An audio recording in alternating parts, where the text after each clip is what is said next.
has India become the software capital of the world.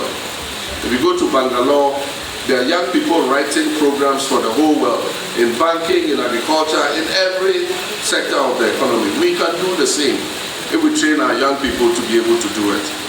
And so the 1 Million Coders program will be aimed at creating additional digital jobs for our youth.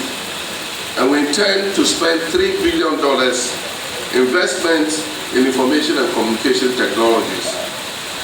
Sound and prudent economic management founded on broad and far-reaching governance and economic reform will take root in Ghana under the new leadership of the NDC. Sure. My number one priority will be to stabilize the economy and halt the deterioration in the value of the cedi against other currencies. Our economic policy will be geared towards sustainable growth with an equitable distribution of the proceeds of growth amongst our citizens. The basic structure of our economy, reliant on raw material exports with little or no value addition, is no longer tenable. Significant growth and wealth creation cannot be realized from this, and we will not be able to provide for the needs of our people if we continue like that.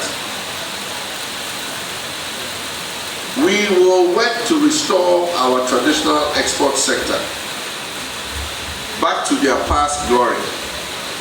Incentives for cocoa farmers to increase exports and turn the sector around to take advantage of the improved world market prices would also be a priority for us. Today, the cocoa sector has collapsed. We are barely producing 500,000 tons. In our time, we produced almost 1 million tons, double what we're producing today. And so we'll give incentives to the farmers to be able to look after their farms and increase their production. We will also increase production in our oil and gas sector. The last 8 years have been wasted years. Not one single oil well has been brought on stream. When we came into office, there was only one oil well, the Jubilee field. During the four years of my presidency, we worked and brought 2 more oil fields, the 10th field and Jinyame Sankofa, back on stream. We brought 2 new oil wells on stream. And so we handed over 3 new producing wells, 1 old well and 3 new producing wells to the MPP administration. They have not added a single one in 8 years. And we all know that this is the transition period for oil and gas, because the world is going into green energy. So every country that has oil and gas is pumping it like there's no tomorrow. And yet we have wasted 8 years. If we're not careful and we don't bring these producers back on stream and take advantage of our oil and gas sector, the world will make the transition and our gas and oil will become what they call stranded assets. And so we're going to work to bring the operators back. E&I have run away to Côte d'Ivoire because this government harassed them until they had to leave. We're going to bring all of them back and get them to work as fast as possible so that we can take advantage of the resource that God granted us. We will seek to take greater control of our natural resources and move towards processing such resources while attracting investments into areas such as farming, industry, agribusiness, tourism, and the rapidly growing digital sector. There will be promotion of new value-added export items such as oil palm, salt, cotton, soya, textiles, ginger, cashew, cassava products such as ethanol and starch. This will increase our export potential and bring in more foreign exchange so that it can lead to a stable currency. Corruption and the abuse of office to the detriment of citizens will not be tolerated. not be a clearing agent. Thank you. The anti-corruption institutions will work without political interference. Persons who have involved themselves in looting the resources of the state should expect to be prosecuted and imprisoned.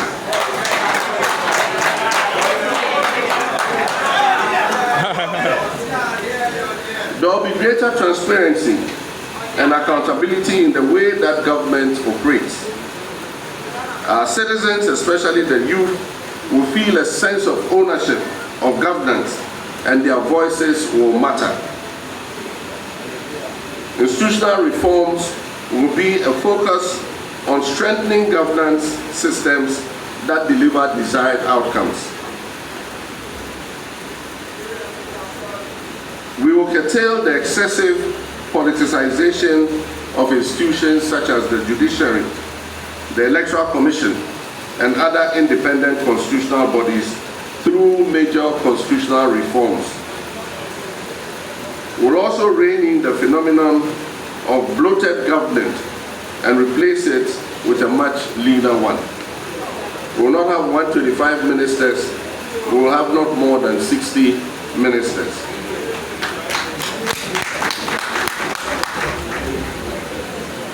Attendant governance costs like payments of utility bills, fuel, and ex gratia payments will be cancelled. The Big Push program will channel investments into a priority investments program, PIP, to cover infrastructural projects in the area of roads, bridges, dams, railways, aviation sector, telecommunications, manufacturing, healthcare, education, power, tourism, water and sanitation, agriculture, and agribusiness. We expect that this will involve investments of about 150 billion Ghana cedis over a 5-year period in priority infrastructural projects to boost economic growth and prosperity. We cannot have a true democracy without equitable treatment of all our citizens. All our people must be treated equally, irrespective of their ethnic, religious, or partisan affiliation. The President will live up to his oath of office of doing justice to all manner of persons. We cannot sustain our democracy without a healthy and conducive environment. I will ban all mining in forest reserves.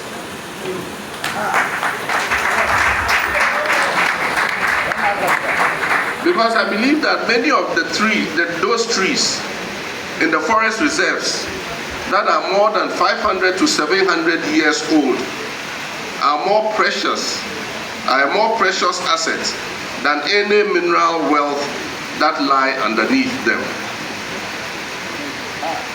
We will promote responsible mining and make sure our water bodies become clean again.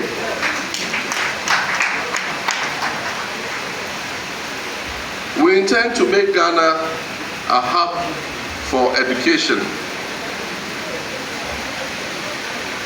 When I was president, a lot of foreign students used to come from other West African countries to seek higher education here in Ghana. Unfortunately, that has changed. We will work to make that happen again. And I believe that this is one of the benefits private universities like Christian Service University can take advantage of. Because when foreign students come, they will pay you in dollars, and Vice Chancellor Frani has a lot of use for that kind of money. And so we'll make Ghana an educational hub and attractive so that foreign students will come from other countries. We'll continue our policy of making Ghana a health hub so that other persons in Africa seeking medical treatment will find Ghana the preferred location. This was the reason for promoting the construction of the Bank Hospital, the International Maritime Hospital, the University of Ghana Medical Center, and all the other hospitals that we built. It was to attract our neighbors who have medical issues to come and seek treatment here instead of traveling to Europe and other places.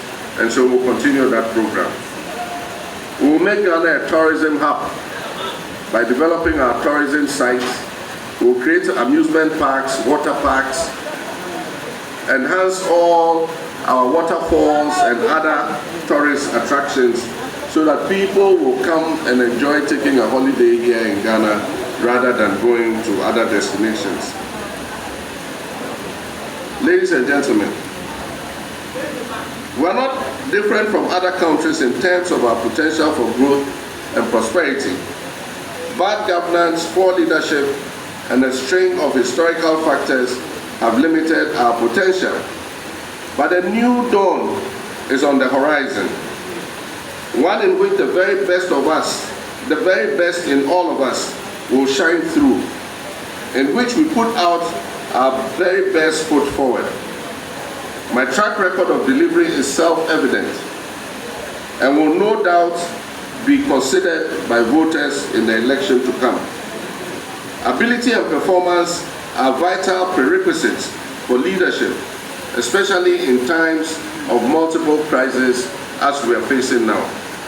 But more importantly, respect for the citizen, honesty and candor, decency and character must count for something. The upcoming elections will be the most crucial for Ghana in living memory. These elections could make or break us. It is a make and break for our country. They can determine the difference between continuing the unsustainable path of poor governance, which will surely lead us to fall off the cliff, or alternatively, charting a new path towards restoring the soul of our nation and reviving the hope and confidence of the Ghanaian spirit. The leadership of Ghana and the office of president are weighty and must be approached with the utmost seriousness. Ghanaians are in dire straits, and this is not the time for comedy. This is not the time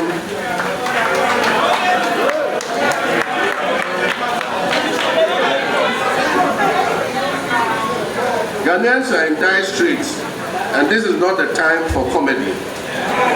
This is not the time for concert party about passing a mythical sphere. Hey!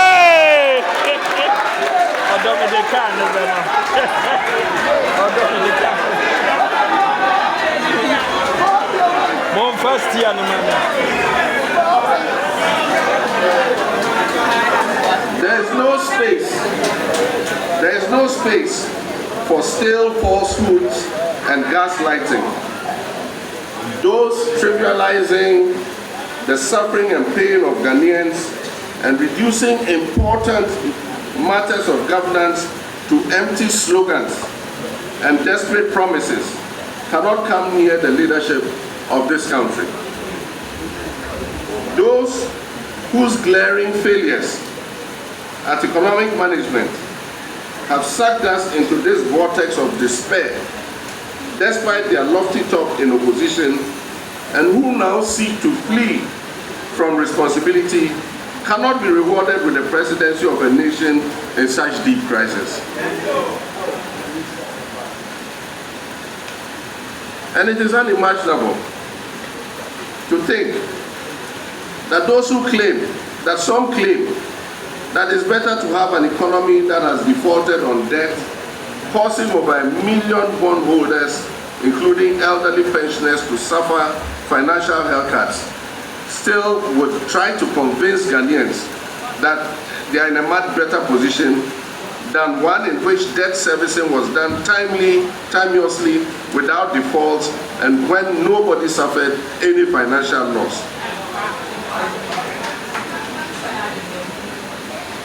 The presidency cannot be handed over to those who present themselves as the future, when they have been the epicenter of our disastrous present.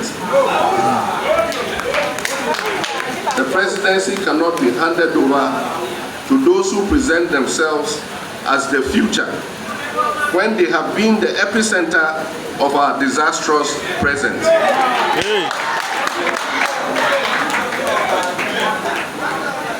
The narrative by some people that they have championed everything under this government and at the same time are not responsible for anything under the same government because they were a self-styled driver's mate. It's simply not tenable, and it's an insult to the intelligence of the electorate. In one breath, they champion everything under this government. In the next breath, they are not responsible for anything that happened under this government because they were a driver's mate. This is an insult to the intelligence of Ghanaians.